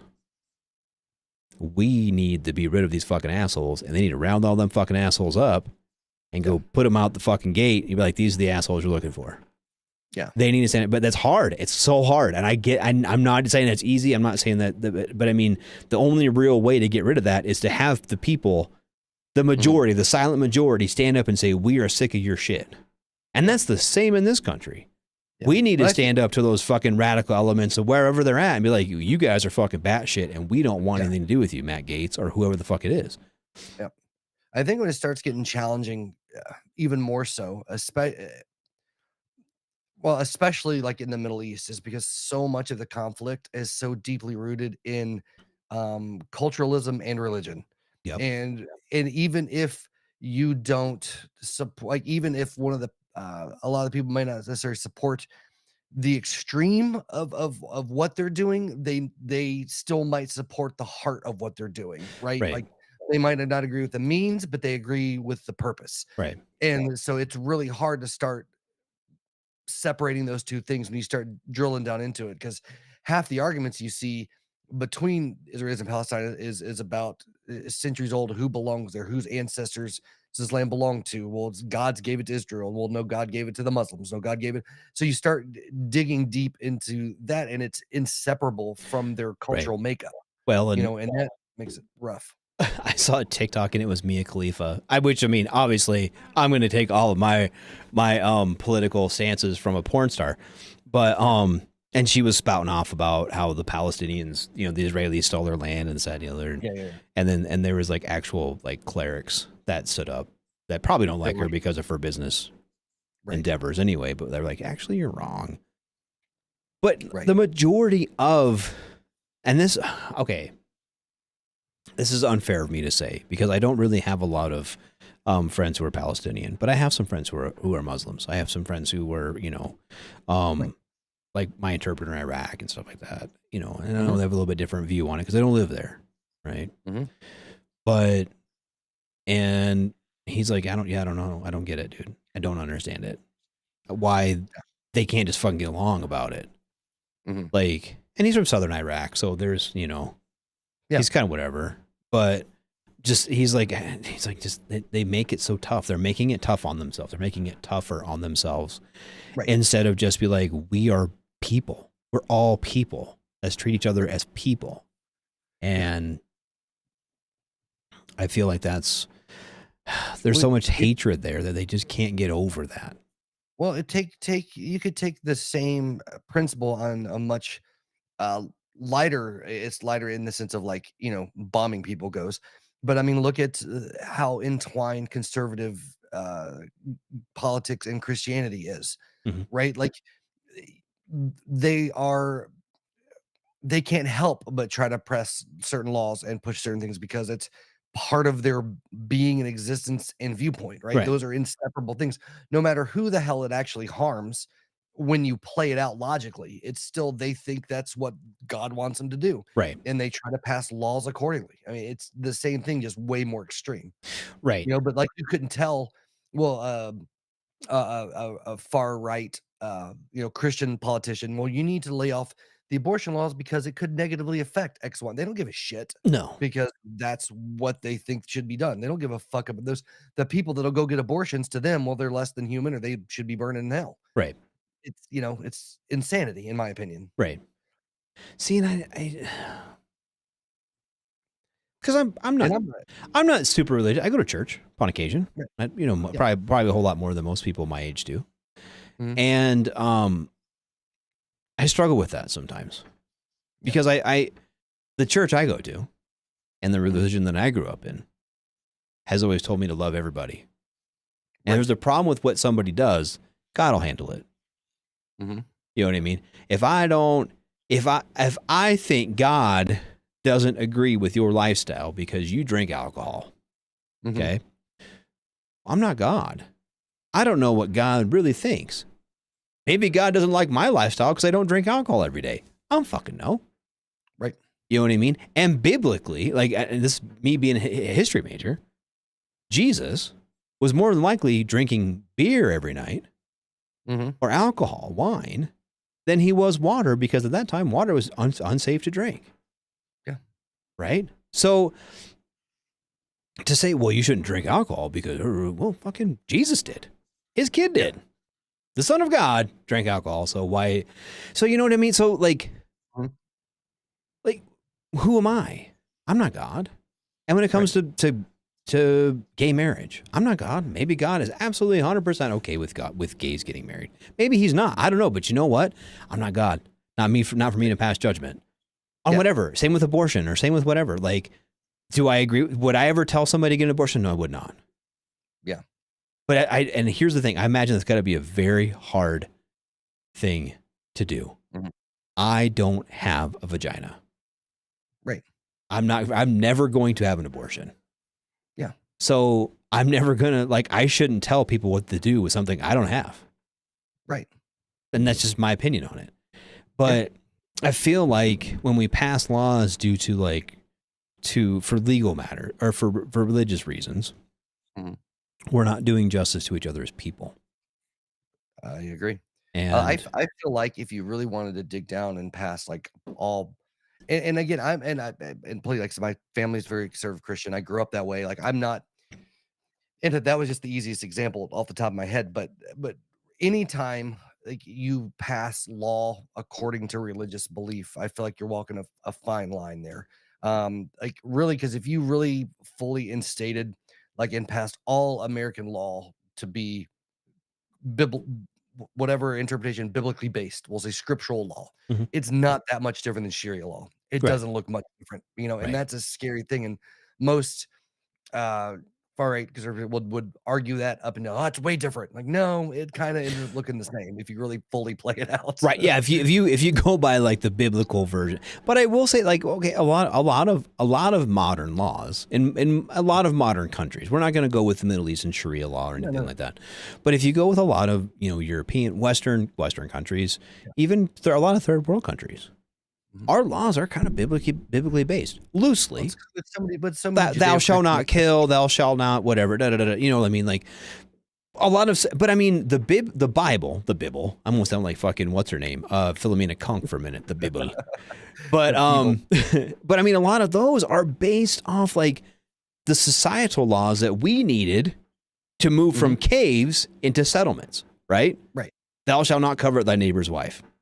Doesn't matter when you're a caveman. But when you are trying to build a society, you gotta kind of, and I understand that, and I understand, a lot of that stuff basically is and it's not necessarily biblical to don't kill people. It is in the Bible. It's literally in the Bible. Thou shalt not murder, I think is what it was, depending on what text you read. Right. But it's also kind of you kind of, to have an organized society, you can't have everyone out murdering everybody. So, but like you said, you can't have it to where it's oh, you can own a slave. You can't wear mixed fabrics and da da da da da da da da. Yeah. What's the difference between cult and religion? 100 years and 2 generations of followers, possibly. That's about right. Well, depending on the, like I said, depending on the religion. I'm Lutheran. We don't go about we're gonna da da da da da. There's some crazy the fucking snake juggling religions and shit, or oh no, the Mormons in Utah, like they got some pretty fucking. Yeah. But, the hard part is because humans are humans, right? So if you're a Christian person and you're in government, you're naturally going to want to push for laws that go along what you think is right and true, and that's going to be dictated by whatever belief system that you have. So it's an inseparable thing. It's just, you know, a matter of trying to walk the line between, okay, does this law need to exist because it's the benefit of everyone or because it's the benefit of my belief system? But human nature in and of itself, it's hard to separate those two things because everybody, regardless of belief, has a religion. In my opinion, that religion might be science to you. You know, the religion. I feel like that. I view religion as anything that you have that how you interpret and make sense of the world around you. Right. That's basically the system of belief that you follow, and regardless of what that is. But. No, you're right. You're right. And I think that as we move forward with this in life, okay, and as a political movement, I'm afraid that as we have kind of, I don't want to put this without alienating people, but we talked about the silent majority. Most of the Americans are 80% of the Americans are here in the middle. You have 10% on each end, 80% in the middle. Right. And the shift has been to reach for these fringe voters on each end. On each end. Okay, I'm not picking on one side or the other. But on one end you have like a Matt Gaetz who comes off as ultra conservative, ultra religious, ultra fucking all the things, ultra mega, ultra whatever. Right. And then on the other side, you have somebody like an AOC, right, who is very ultra liberal and ultra LGBTQ plus and ultra, you know, immigrants' rights and whatever you want to have on each end of it. And then in the middle, you have most of us. And as we kind of split into factions, the political factions are going wider and wider and wider and wider. All of us are still right here. Why are you guys out here? Yeah. And I think that's where in our politics, that's where we're having the discourse. Yeah. I think I personally feel like the silent majority is getting smaller. Like that majority is slowly shrinking because of the echo chambers of the social media algorithms on younger people using them. I feel like that a cool head and middle ground I feel like that's a shrinking platform. Yes. At least in the electorate. Yeah. And then also, too, part of the problem is people our age are just like you were talking about at the beginning of the show, very apolitical. Don't give a fuck. Yeah, don't give a fuck. These guys are so fucking dumb. I don't even want any part to play in any of this. Well, what happens is the people who do play the parts now, the people who are politically active, are the ones who are so far out on both sides. Yeah. You know what I mean? Yeah. The ones who are so far left, so far right, and those are the ones that we wish to, you know, that actually pay attention to politics and actually want to be there. So, Luke, you don't live in America. Where do you live at? He said he wishes to live in America. I'm just curious as to where he's from. Where he's at. You know, it's funny you're saying about being apolitical. My daughter was actually asking me a few days ago. She was like, "Dad," and she goes, "How come we haven't seen any like Gen X presidents?" And I was like, because most of us don't give a shit and they want to be done with it. Like you're going to see a big jump. You might see a Gen Xer president, but you got the boomers and it's going to jump down to millennials probably the next time it comes around before we'll see Gen X. Gen X has never been heavy into politics, never as a whole, you know, as far as running and for office, and you don't see it that much, you know, it's kind of on the back burner. And I was like, I really don't have a good answer for you on that. Right. Yeah. He lives in South Africa. That'd be interesting. I know very little of their politics down there. Yeah. In South Africa. I feel like it's a hole in my knowledge, and I'm sorry. I wonder how hard it would, and I don't know, dude, how hard it is to immigrate from somewhere like South Africa to the United States. I have no idea. God, this is so bad. is the only way I know how people get in the country anymore is like across the border, just like by drug mules and shit. Yeah. One of the gals my wife works with is from China. Mm-hmm. And she actually did my daughter's senior pictures and stuff and came over and we're talking to her and like the experience for her moving to America and her experiences in China as a child and teen. She came here to go to college and then met a guy and married and stayed here. Right. But like when she got married to him, she had to like relinquish her Chinese citizenship. She's not allowed to go back.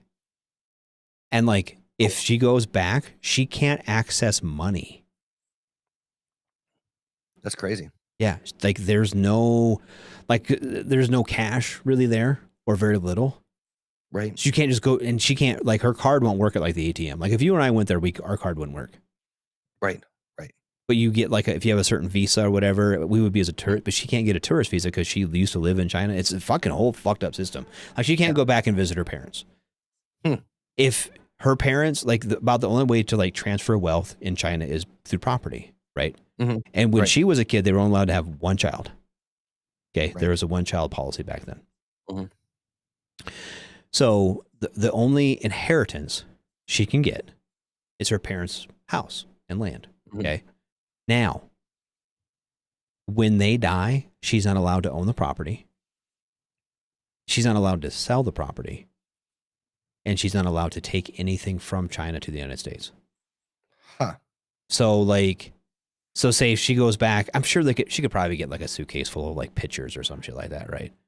But Yeah. she can't bring back like family heirlooms or shit like that. I'll stay in. Where's it go? Right. She's like, I have to give. She's like, I might have an aunt. I could probably give it to my aunt if my mom and dad pass away. It's just so weird, like the whole thought process of that. Like, I think that's when you see if you still have family that would be willing to get things deeded to them and then like sell it and like take a cut and right. try to work something along those lines. Mm-hmm. And I'm sure there's probably that kind of stuff that happens, but I just like I think of like, okay, if I were to if something happened to my mom and dad tomorrow, then I get their house and I would sell it or whatever. There'd be a will and I could get like, I don't know, like okay, like the pictures of me playing Little League baseball or some shit. You know what I mean? Like. Yeah, that's it is weird how some places like that. Because like with the States, if you decided, hey, I'm going to move to I want to move to Italy, I want to move to France, I want to move wherever, like you can and keep your citizenship. It's not even a thought. I mean, you have to go through whatever the country you're entering process is, but there's no part of America that's going to be like, well, you can't come back, you asshole. Yeah. Well, maybe here we're actively trying to get people to move away from here. Yeah. Have you ever seen the show Yellowstone? Yeah. That's how it is here. We don't want anybody here. And people watch watch the show Yellowstone, and Yellowstone is all about don't fucking move here. That's the auspice of the show is don't fucking move out west because we don't fucking want you. Right. And everyone watches the show and is like, I should fucking move out there. No, don't. Right. It's a horrible idea. Don't fucking move here. Nobody likes you. Yeah. We had a new guy at work, and he's like, I don't know. People have been very hostile to me. It's for the VSO position. He's a new VSO, and actually he's from the 160th. He's a really nice guy. The guy's a nice guy. He's a really nice guy. He's like, but yeah, people like complain like, whoa. And I was like, well, yeah, because, dude, like my property taxes have quadrupled in the last like 5 years because people keep moving here. So don't fucking move here. We don't like you. Right. Yeah. But he's a nice enough guy. Like, I don't want to tell him that, but I'm just going to like, so. Yeah. Governor Noem wanted me to move there. She wants everybody to fucking move here because that way she makes more money. Fuck that dumb bitch. Fuck Governor Noem. She can go fuck Trump's aides as far as I'm concerned. She's all trying to be president and shit. She can't even hardly keep her governorship. Anyway, it's whatever. But I just look at like these places, and I've never. Luke says I don't have any family, dude. I'm sorry, that sucks. But I mean, like, I don't even know. Like I said, I don't. How would Luke be like, you know what, I'm moving to these States. Like there's not like back in the day you'd hop on a ship and go through fucking not Easter Island. I'm a fucking idiot. Ellis Island. Yeah, not Easter Island. That's where the heads are. Right. Maybe you can get head on an island somewhere else, but Easter Island is where the heads are. But yeah, Ellis Island. Yeah, where everyone went through back in the day. Yeah, I don't know. I don't even know the procedures anymore. It's changed so much. Naturalization has changed so much. I feel like it was much easier at one point in time than it is now. Because I mean, a couple of people I've talked to have gotten their citizenships or that I've known, like it was not a super easy process for them to to get for sure. Well, I know we had a guy, I'm sure everyone probably has a story, but we had a dude that was in our unit that he had to do, like you can serve so many years in the military and like that gets you your citizenship. Right. And he actually, we laughed because he hit his time when he was in Iraq. So we were in Iraq in formation and they're giving this guy his fucking American citizenship in another country. He was from Thailand. Okay. Pretty sure about it. Pretty sure it's from Thailand. I think might have been Cambodia or Laos or something, but somewhere like in that area. Yeah, I think I served with a couple of Dominicans that got their citizenship that way. Yep. Came in through.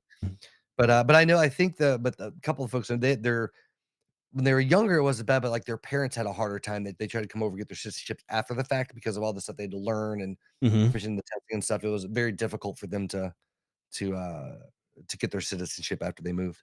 And I think that's still a thing. I think you can still get your citizenship that way. I'm not sure. That'd be interesting. I've never really thought about that. Huh. Have you ever had a desire to like live like full time or move to another country? No. Nope. I was gonna say theoretically, like at even where you're at now, like if you could, like so all things considered, or if you're a little younger and you're like, I want to go to Italy. Would you join the Italian army for a certain amount of years to become a citizen? Like to me, that's a big jump, right? Like thinking about coming to the States and wanting a citizenship bad enough to join the U.S. military. And some of them might really just want to be a part of the military. But me thinking as a younger person, if I had to want to move overseas and to become a citizen, to actually have to join their military for a period of time, that'd be a hard decision, man. A lot harder than just deciding I want to move. It depends on the other routes of citizenship. Yeah. Does that make sense? Like if I say I went somewhere like Germany, okay, right, and their routes to citizenship were really fucking crazy. Honestly, how ours are, or like you can just join the Bundeswehr for fucking 3 years and get your citizenship. Right. I don't know. It wouldn't be such a bad deal. You got a decent job, decent pay. You know what I mean? Like I could totally see where that would not be a bad route. Yeah, that's true. That's true. But then again, like I said, I'm old. But if 25-year-old radar that would have been an option, maybe. Yeah, I could do that. I've just never wanted to move. God, I'm bad at this though. Okay, first off, my wife is restless. Okay, my wife was born in this town, raised in this town, and has always lived in this town. In fact, she was brought up in the house next door to the house that we live in now. Oh shit. Yeah. So every time we go somewhere for like a soccer tournament or whatever, she pulls up like realtor.com on her phone. You know what I mean? Mm-hmm. And so she's kind of restless for that and wants to leave. I still kind of and I travel quite a bit, especially in the Marine Corps. You know, being in aviation in the Marine Corps, I traveled quite a bit, and a lot of it was to Southeast Asia, Southwest Asia. That's part of it, but whatever. I've never really been somewhere that I'm like, this is better than America. Yeah, you know what I mean. I still kind of have that belief that America is one of the greatest countries in the world. And so it'd be tough for me to do that. Now, I think if I took my wife somewhere like that, she'd probably be like, this is fucking amazing. My wife's never even seen the ocean, dude. My wife's 40 years old, never seen the ocean. Always been like right here in the middle of the country. And so like I think if I took her somewhere like, actually, you know what? When I was in Hawaii, I could do Hawaii. I could live in Hawaii. Yeah. I lived in Hawaii. I was stationed there for 3 years. How was that? Was that fun? I loved it. Yeah. Yeah. I heard it's very expensive. Other than the normal island, bullshit, but I mean, it's as far as traffic in Honolulu, I was on the Oahu, so. But yeah, man, I loved the time there. Yep. Yeah. And see, and Luke said America's always number one, but what if you have abnormality? Not really. Everyone fits in here. I will say that. Yeah. You know what I mean? It seems like everyone fits in America. I really do believe that. Now there's people who don't, but that's on them. Well, if you want to fit in, you can. Yeah, I would say most people that don't fit in choose not to fit in, or they have like some type of severe, mental illness. Yep. Go to Canada, they let the military commit war crimes. Yeah, you know what? The fucking Canadians are tough, man. I don't even know if I'd make it in the Canadian military. They don't fuck around. But I don't know. Okay, but back to that story. Like I said, my when we go somewhere, my wife's like all about like, I don't want to. How much your house is here? This place is pretty. I guess we could do this. Yeah. But this is because she's restless. And I love her to death, but she just gets kind of restless sometimes. And I wonder, when we retire, if she doesn't maybe want to do that, but we'll see. My wife and I have talked about it after the kids are grown out of the house is relocating elsewhere, possibly tropical or, otherwise, but it just depends on the world climate and some of that stuff. But yeah. I don't know. My wife was just texting me as I'm talking shit about her on the radio. So I was making sure she's not listening. But no, but seriously, I think that the majority of this country is amazing. Mm-hmm. And there's some places I went, and how do I put this? I've lived in cities and I've lived in the country. And right now I kind of live in the middle. You know what I mean? Okay. There's some populous areas around me. My town's 20,000 some people. It's not it's nothing, but it's not a fucking city.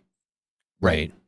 There's access to grocery stores. I'm not so far. Now, if you drive, I'm the nearest town with a Walmart, especially if you go north of me for a while.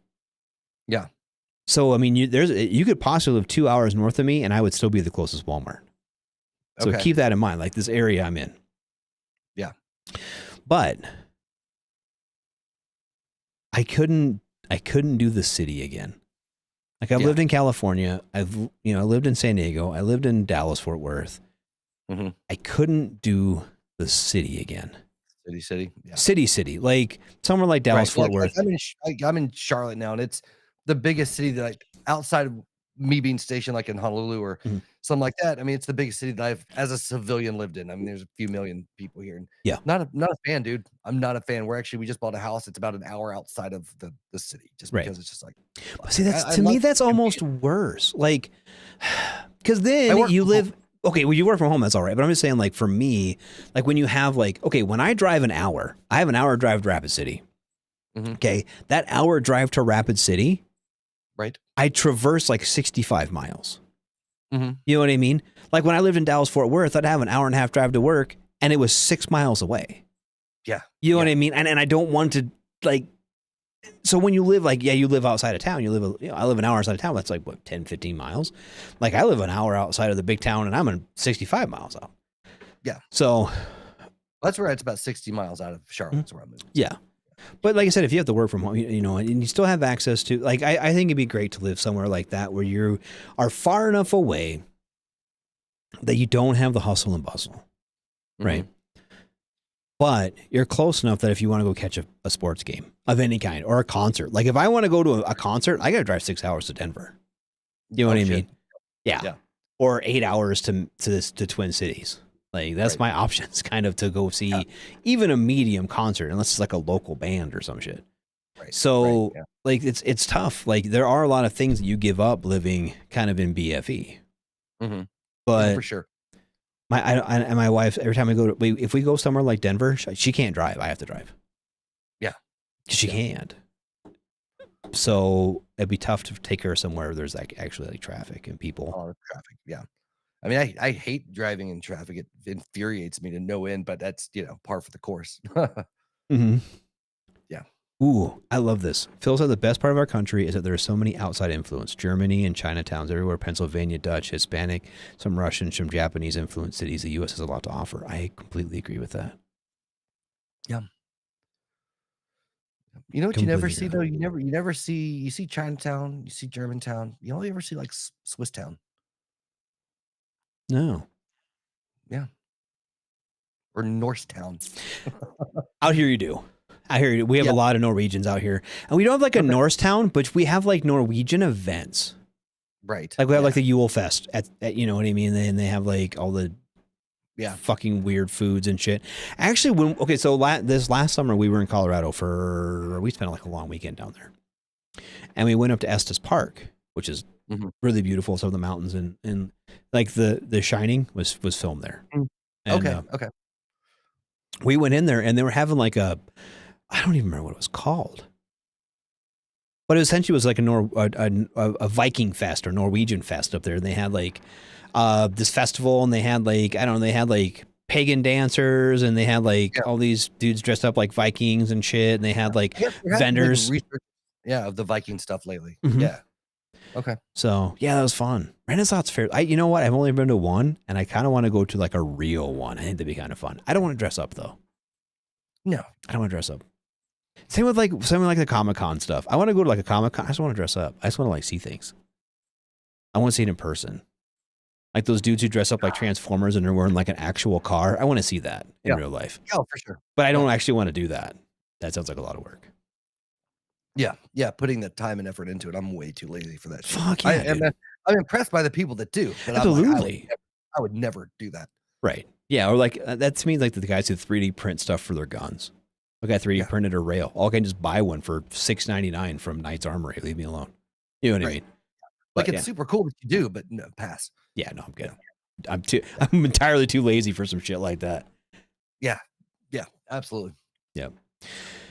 Oh shit. Well, I told you we're not going to go too long tonight. It's already been it's been an hour and 45 minutes. So we'll start wrapping it up. Do you have the email up with any guests coming up? Because I forget to do that because I make TZ do it. I didn't see an email. I don't think I'm on the email chains yet with guests and stuff coming. Oh, okay. Yeah. You want fun? Go to the gathering of the Juggalos. No, thank you. That sounds like a lot of work. So Luke says he wants to provide protection. So do you want to? Do you want to move to the U.S. to like be like a security guard or something, like a police officer or something? That'd be kind of cool. I've actually never given police work serious thought. I did back in the day. Did you? Yeah. My dream when I was in my teens and early 20s, actually, like I wanted to do big city SWAT is what I wanted to do, like LAPD. Ooh, and okay. SWAT. Yeah. Huh. That'd be interesting. Yeah. Didn't obviously finish that route, but considered it heavily. See, and I have this gal I know, and she's about my age. And like I said, I work for the county, and I actually work for the next county over. And out here, counties like, okay, I work for Meade County. Meade County is bigger in square miles than Rhode Island. Right. So, I mean, like we have but she is, and I've known her for a long time. Used to play softball with her husband and stuff. She's a sheriff's deputy now. And just started like last year, 2 years ago, maybe. Okay. So like in her, like near 40, 41, she's became a sheriff's deputy.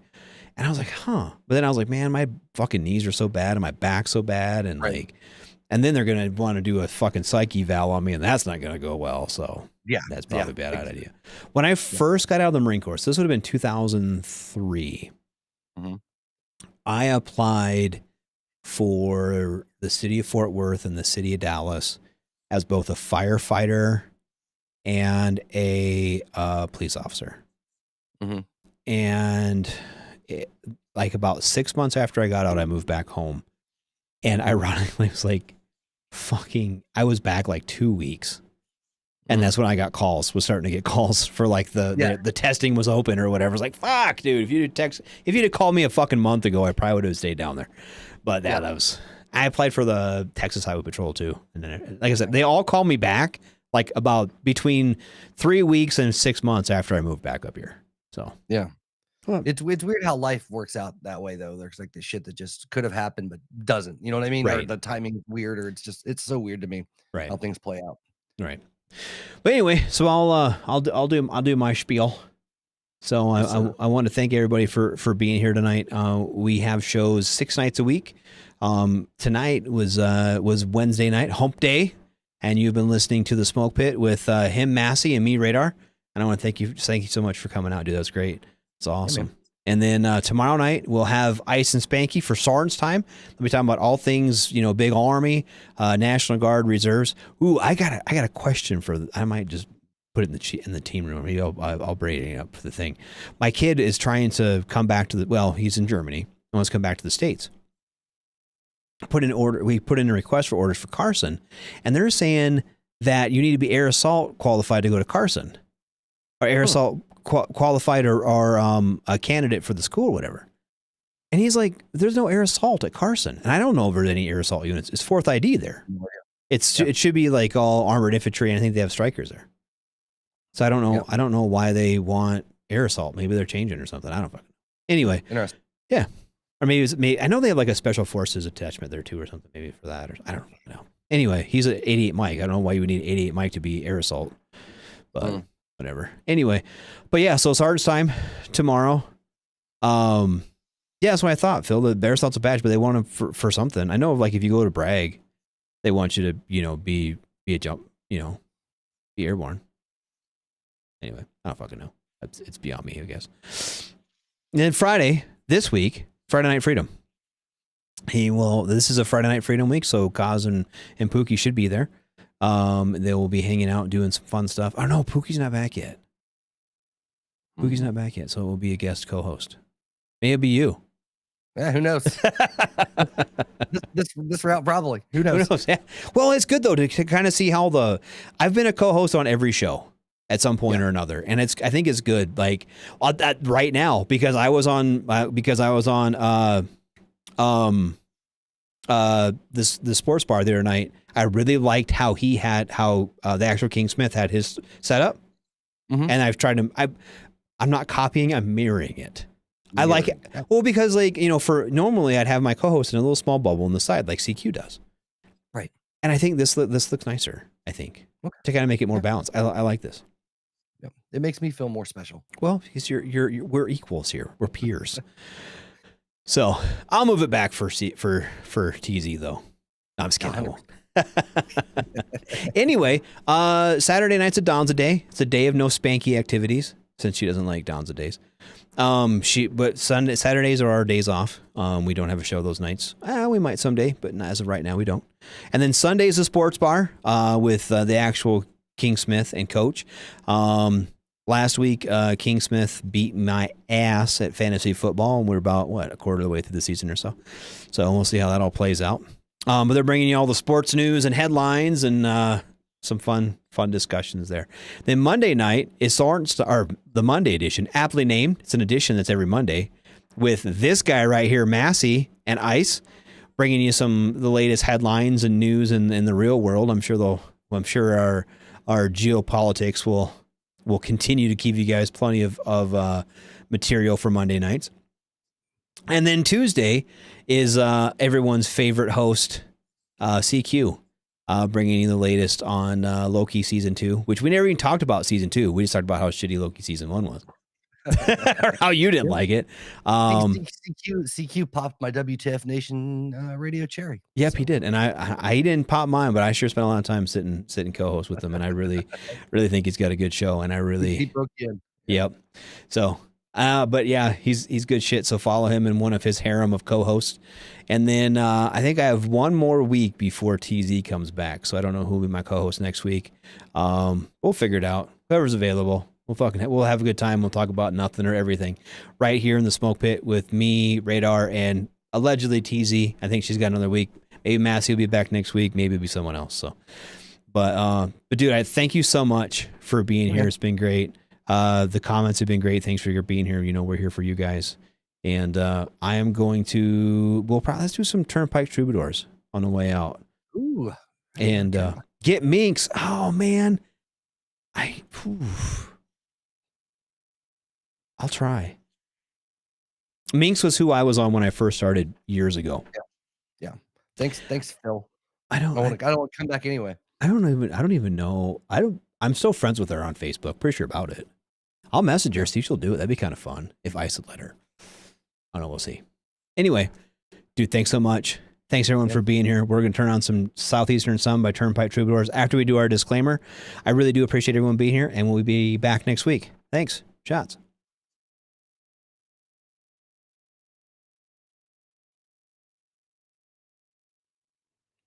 Everything stated on WTF Nation Radio is to be considered the opinion of the person that stated it, and not an official representation of WTF Nation Radio or U.S. Army WTF Moments. Price does not include tax, title, or license. Some assembly required. Each item sold separately. Batteries not included. Objects in mirror are closer than they appear. If conditions persist, contact a physician. Individual results may vary. Keep out of the reach of children. Avoid prolonged exposure to direct sunlight. Keep in a cool, dark place. And please enjoy the show. Shot.